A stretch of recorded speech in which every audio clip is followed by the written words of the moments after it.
অনেকেই অনেক কথা বলছে, এই কার্ড দিবে সেই কার্ড দিবে।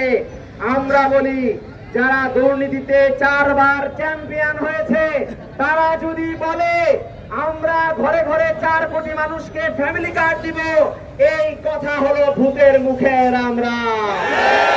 বিএনপির দ্বারা বাংলাদেশের মধ্যে কোনো ফ্যামিলি কার্ড বাস্তবায়ন করা সম্ভব না। বিএনপি গত 16 মাস ধরে জনগণের সামনে এমন কোন অবস্থান তৈরি করতে পারেনি যে অবস্থানের মাধ্যমে বাংলাদেশের মানুষ তাদেরকে বিশ্বাস করে ভোট প্রয়োগ করবে। তারা একমাত্র বসে আছে আগামী 12 তারিখ সকালবেলা তারা ভোট কেন্দ্র দখল করবে। আমরা বলতে চাই, যদি বিএনপি বা অন্য কোন দল ভোট কেন্দ্র দখল করে ভোট ডাকাতি করার চেষ্টা করে, তাদের পরিণতি কিন্তু আওয়ামী লীগের মতো হবে।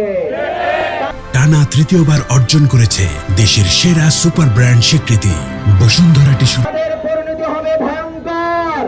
আওয়ামী লীগ কিন্তু ভারতে পালাতে পেরেছিল, কিন্তু যেই দল, কোন দল যদি ভোট ডাকাতি করার চেষ্টা করে, সেই দল কিন্তু পালানোর কোনো জায়গা পাবে না।